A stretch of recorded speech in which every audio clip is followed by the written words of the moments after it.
Hello and welcome to Better Offline. I'm your host, Ed Zitron.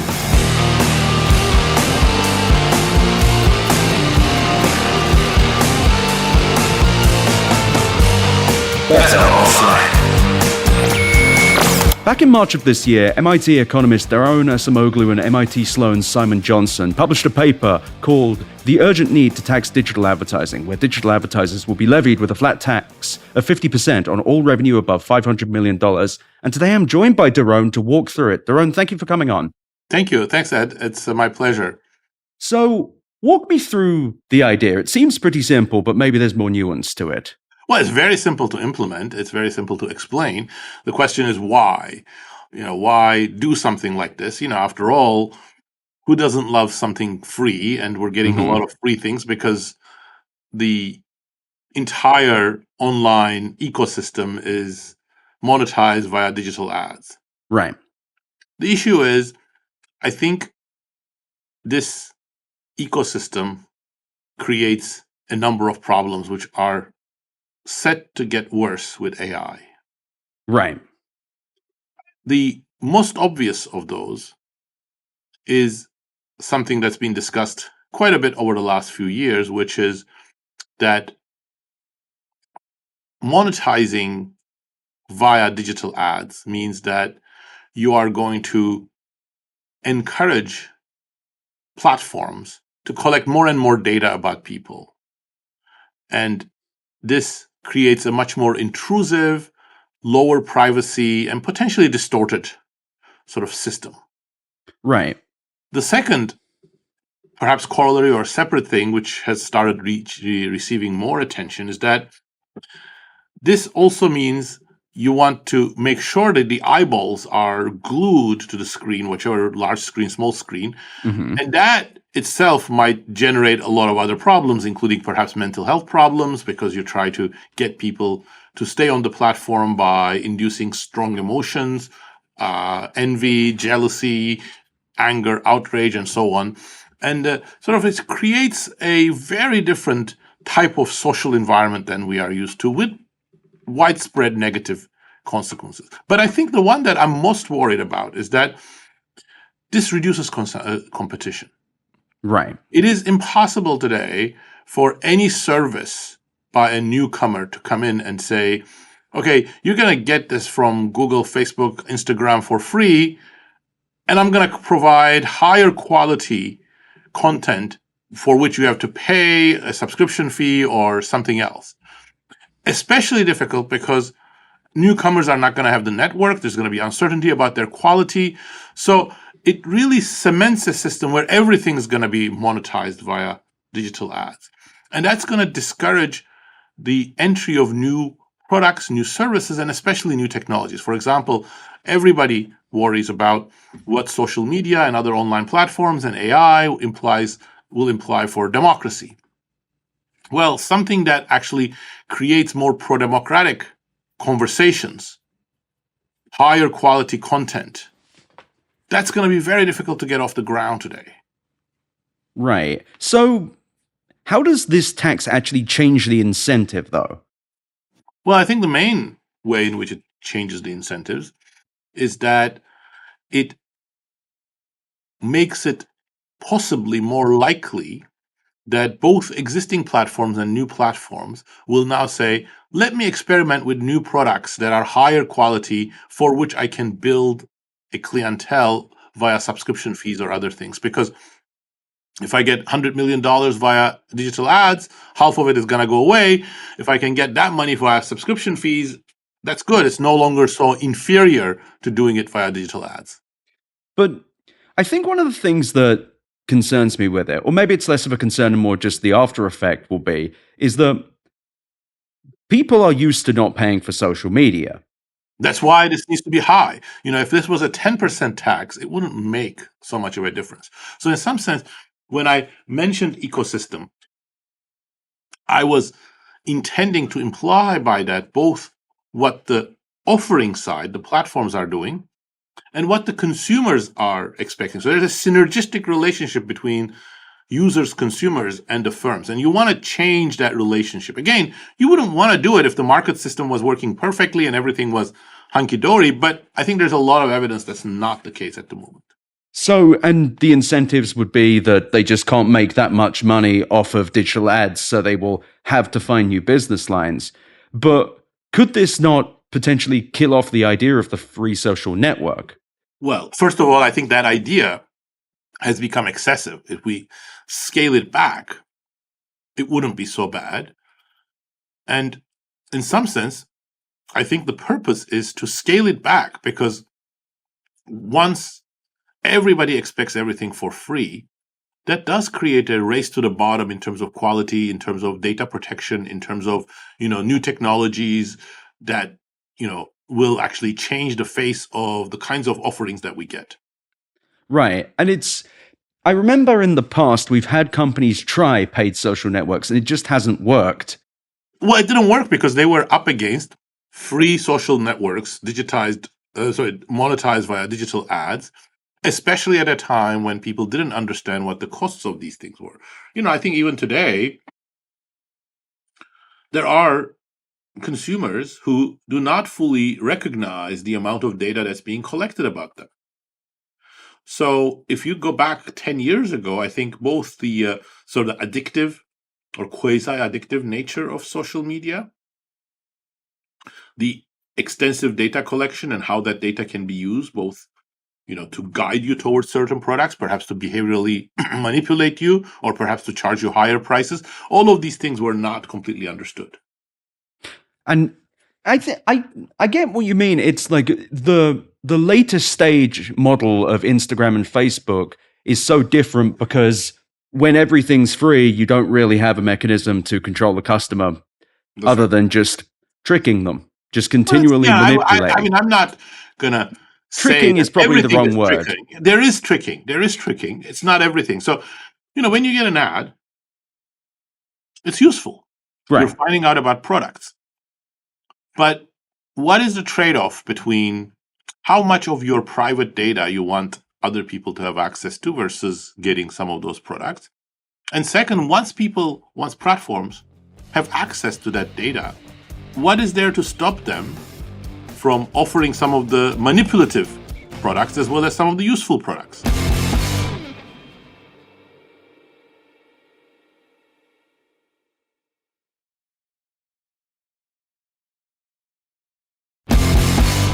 So perhaps the biggest thing, because while prepping for this episode, I went and did some math. And what you're suggesting would kill Meta. Now, I'm not saying that you're suggesting you should kill Meta. I'm just saying that Meta's, for the last 4 quarters, their net income was $51.35 billion off of $130 billion worth of revenue. So this would make their business model untenable. Is that? Well, first of all, no, I mean, instead of 55 billion, if they make, 30 billion, it's not the end of the world. I would be happy to have a company that is worth $30 billion. Oh, as would I. But the hope is that they would also then offer products and services that are higher quality, that are subscription-based. We know people still, pay for certain things, although less and less, like Netflix. Netflix is also now being sort of being forced to move more in that direction.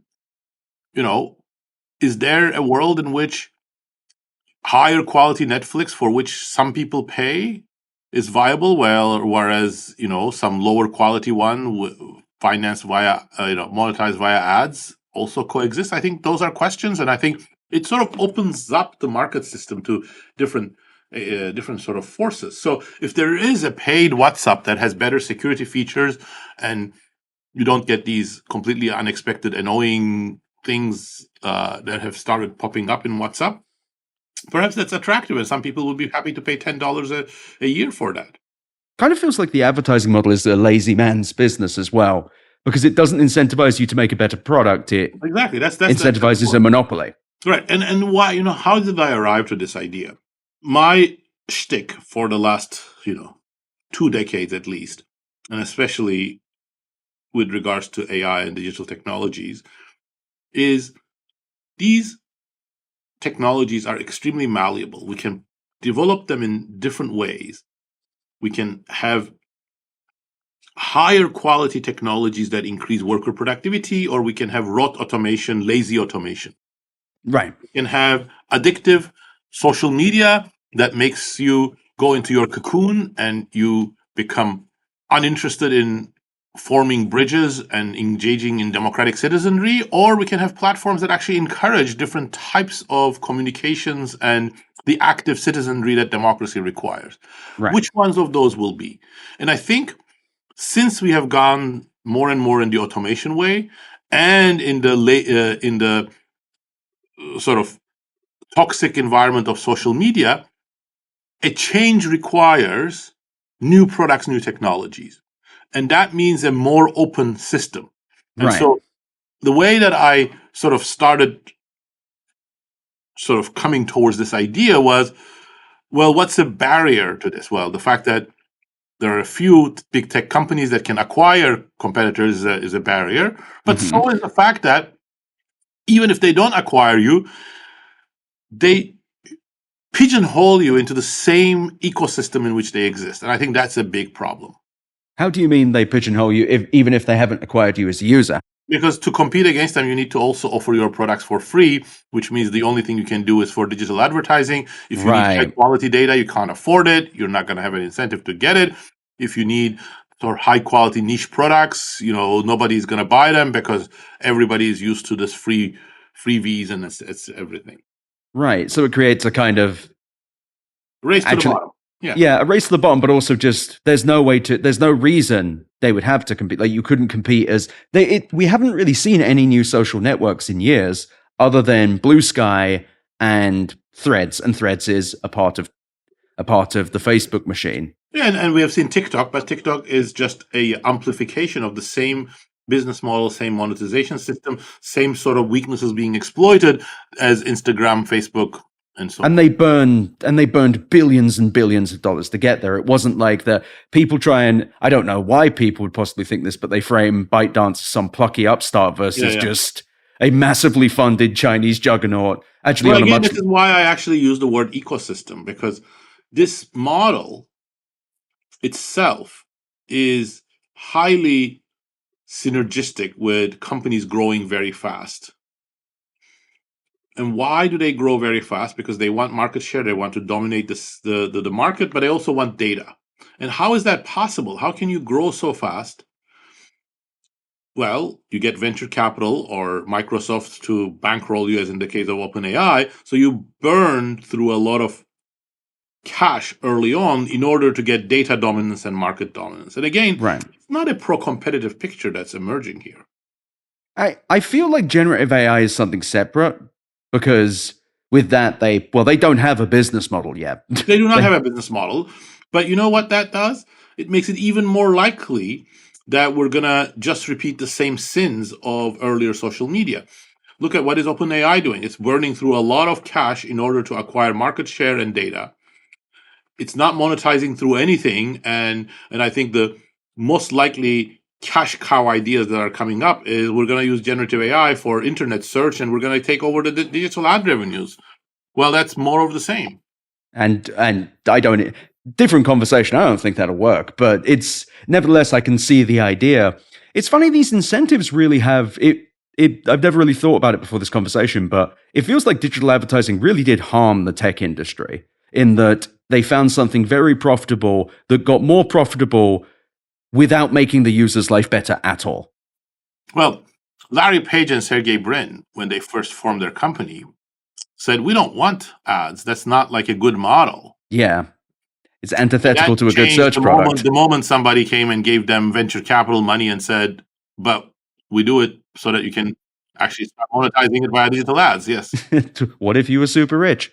But it doesn't sound like this would kill the digital ads industry, because I don't think we should kill it either. I mean, I think, again, if we created a monolith, a monoculture, that wouldn't be good. If everything was online, everything was based on subscription, that wouldn't be a good model either. So you want a variety. But here's a more operational level.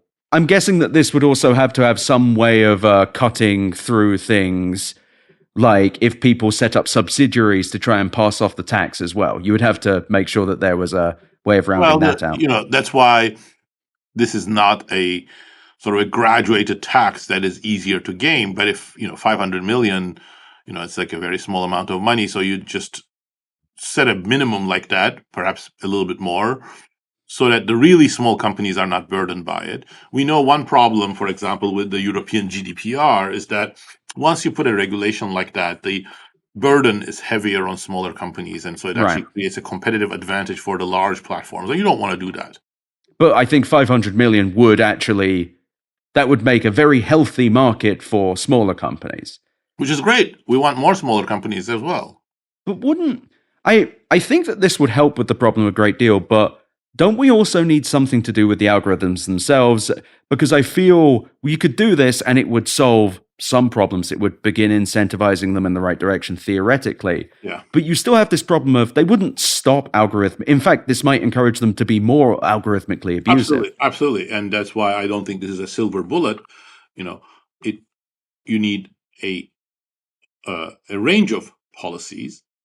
But the hope is that at least such a policy would create some push towards some platforms and products to have better quality algorithms that don't trap you like that. But for example, if we're talking about social media, we should also be talking about repeal or relaxation of Section 230 of the Digital Act, so that companies that algorithmically boost content cannot then say, well, this is not our speech, this is somebody else's thing, that we have nothing to do with it. So there are some details there that we have to think about, and I think Section 230, which was written in a different age in the 1990s, is definitely not up for dealing with issues of algorithmic boosting. And debating Section 230 aside, because that is also a separate conversation, it does feel like we have just kind of not given tech companies much responsibility for what they're doing. No, exactly. I think that's the main reason why I want to have a conversation about Section 230, because it can't be optimal that that corporations that are arguably the largest and the most powerful humanity has ever seen can then wash off their hands and say, we're not responsible for anything that happens on our platforms. Yeah, it feels with 230, and I am not as well read as I should be about it, but it feels as if that responsibility side is the real niggling issue, but also the most thorny, because on some level it makes sense with social media platforms that they should be able to say, we're not responsible for all the posts. And if they had to be, they would be. Absolutely. And look, I think free speech is a major issue.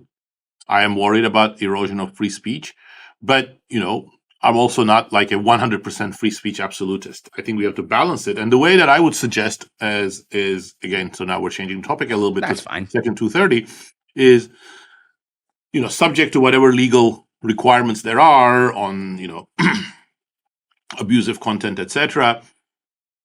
If you post something on Instagram or Facebook and the company doesn't algorithmically promote it, then it's completely right. It's there. It's my speech. If my friends find out about it, they can go and look at it. If somebody stumbles on it, that's fine. But algorithmic boosting is like New York Times putting you on their front page. We can't say New York Times is putting you on your front page and you can say all sorts of lies and crazy things. And that's just freedom of speech. Well, yeah, okay, fine. Yeah, no, I know what you mean, though. If you have a more preferred newspaper, I'll use that example. No, but I know what you mean. It seems like the problem is that you're saying is it isn't 230 itself, it's the fact that the algorithms boost these particular things. That's why I'm saying 230 was fine for the age it was written, where nobody could have understood the onslaught of algorithmic boosting, promotion, and manipulation that would come. And it feels like it's an incentive problem, that it's almost that platforms should either move away from the algorithm model, because the amendment Section 230 that just says it should go away kind of doesn't sit right with me. I don't think you should. It would make platforms like WordPress impossible to use, or like blogging platforms. But the idea of what they promote being more intentional, absolutely, that I actually really like. This rule that I suggested completely protects WordPress. WordPress doesn't promote. Right. So this sort of reformed 230 is completely fine in that respect. So as far as this 50% tax, do we have any kind of historical precedence for something like this being done? We do not. And that's why, am I sure 50% is the right level? Absolutely not. Perhaps 40%, perhaps 30%. But I think 50 is great. Thank you, Ed. Well, because the thing is, the way I look at it is these companies are so adept at avoiding responsibility, and they're so unwilling to change their ways and so unwilling to be responsible with what they're doing that it needs to be like this. And I'm sure that if this actually got anywhere near a government, they would have the world's biggest tantrum. But I feel like we need stuff like this. It needs to be a shock to the system. Absolutely. And I think that, well, actually, maybe that's the question. How practical would this be to actually implement? Well, it depends on what you mean by that. Well, I mean, how hard would it be to get this actually into existence with the government able to levy that tax? Well, it would be extremely hard because of the lobbying, as you pointed out. But if there was agreement, if the Chinese government wanted to do it, right, they could do it overnight. It's all out there. The digital ad revenue is there. It's measured. And the flat tax is very easy to implement. You could do it at source when, advertisers, companies pay for advertising. You could do it in many different ways. So that's very easy. And it's a version of a variety of VAT-like ad valorem taxes. We have them under much more complicated situations when there is much lower quality data about what's going on.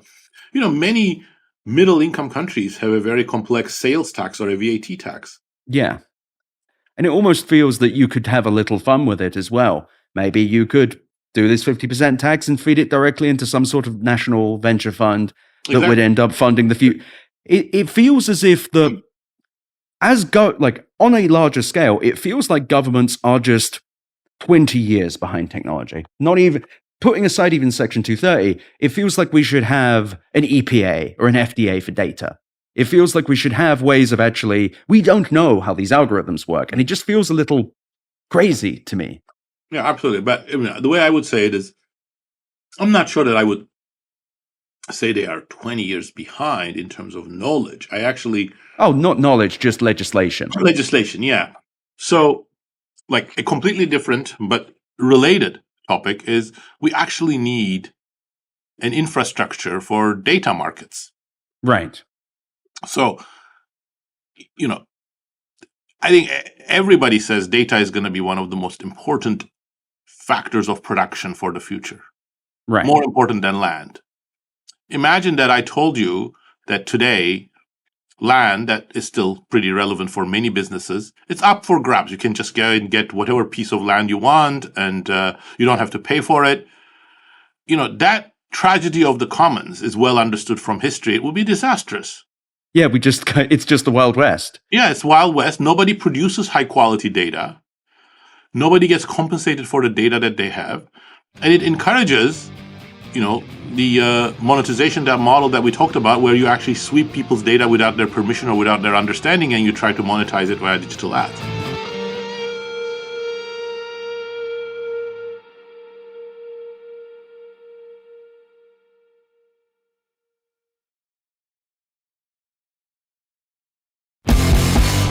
So a complementary thing is we think about how is it that we can have a system where data producers are encouraged to produce higher quality data, so that perhaps, next version of a large language model learns not from Reddit, but learns from high quality domain relevant expertise. I think in that case, I'm not sure I agree, just because large language models getting higher quality data is like how you build them higher quality data would just mean they still need more. But I get what you mean, that if these companies were incentivized to actually have good data and provide good services with the data, that would be better. Because that's the thing. I don't love digital targeting. Yeah. I don't love any of it, but man, if they have all this data, why are all their services so impersonal? They don't feel like they're for us. Why does Microsoft Word always crash? Yes, I know there are. That one's, it doesn't matter. They have the .doc and .docx model, they have a tiny little kind of monopoly now, though they were various antitrust actions had to change it. Let me actually push back a little bit on generative AI. Okay. Because I think your statement makes sense if you buy in that generative AI is most productively developed in the form of general purpose human-like chatbots. Oh, okay. In that case, they will need like a huge amount of data because next word prediction is very, very inefficient and you need to imitate humans in a variety of circumstances. But imagine that we use generative AI in a very domain-specific way.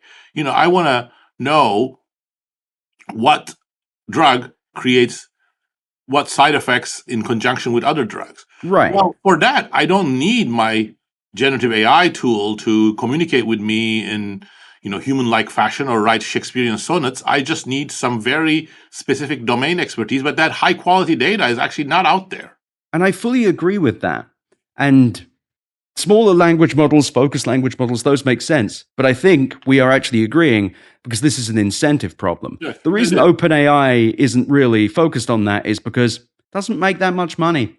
Well, OpenAI itself is not making a lot of money. They're not making. No, I think they're losing a lot. I think they are not focused on that because if you want to get big very, very fast and collect a lot of data, domain-specific models are not going to work.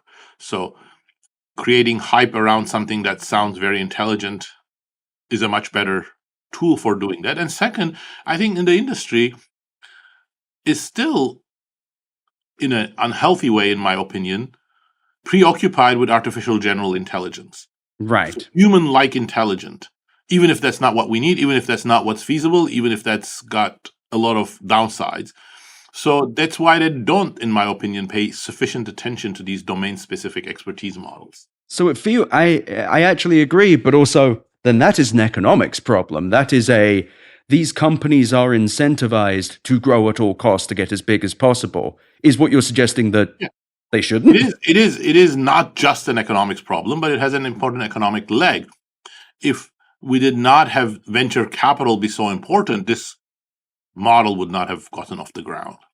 So how do we push back on the VC model? How do we actually make technology work without that model? Because I agree, it's the growth at all costs, build as big as possible, then IPO, and everyone gets rich other than the user. Well, what are the alternatives? I don't know. I mean, I am not so much of an interventionist that I'm going to say, you should tax VC as well. But I think one thing that encourages the VC grow at all cost model is that we don't have any antitrust. Right. If there was very strong antitrust legislation and implementation, then becoming so big wouldn't be so attractive, and you wouldn't be able to acquire all your competitors in the process as well, which is a very important part of this, get very big very quick. So I think our big failure of upholding existing antitrust laws and introducing new antitrust laws appropriate for the digital age, I think has contributed to this problem. Is there a way of incentivizing VCs? So actually, this is the final question, because you might actually have an answer here. How do we incentivize venture capital and the startup industry to start investing at the earlier stage? Because a big fund just gave back a chunk of their fund because they were not finding as many opportunities in the late stage. And most of the money goes into that late stage. How do we incentivize that? That's a much harder problem because even well-qualified VCs are not going to have an easy time recognizing a very promising product when it's in the garage stage. Right. But, and this brings another, set of issues. The fact that we tax capital so lightly contributes to this. Again, we're subsidizing VCs because if you make your money via VCs as sort of investment on your capital, you pay very little tax. If you are, a tech billionaire, I won't name names, mm-hmm. You don't even pay yourself a salary You keep on borrowing money from venture capitals or other specialized financial vehicles, and you pay yourself out of that. Everything is capital income. You pay minimal taxes. So our tax system, already a big contributor to inequality, actually also distorts the digital landscape. So one simple thing, again, which is probably even less likely to be implemented in our current polarized environment, is let's tax capital and labor at a flat rate, the same, or you can add whatever progressivity you want, but you don't distinguish capital and labor income. If you're going to tax labor income at 30%, tax capital at 30%.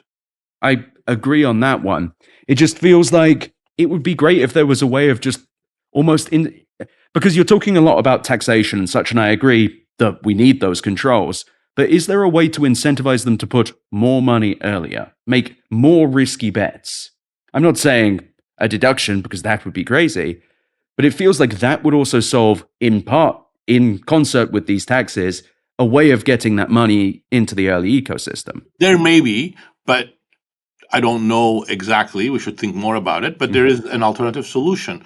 Yet another policy proposal is we fund a federal agency on AI, which is tasked both by communicating and developing best standards on things like privacy data, AI standards, security, safety, but also has deep enough pockets that it can play that incubator role especially for technologies that are deemed to be socially beneficial. So if we have technologies that actually protect users' privacy and enable users to make better decisions, that's the kind of thing that the government should put money in early on. Some of it will go to waste, some of it will go bankrupt, but if a few of them are successful, that's great. And if the alternative is that the VCs are going to develop the technologies that are most manipulative, there is even more reason for putting this money. Daron, thank you so much for joining me again. It's been such a pleasure. Of course, this was my pleasure. Thank you for being interested in these issues and for having such a great conversation. Thanks so much.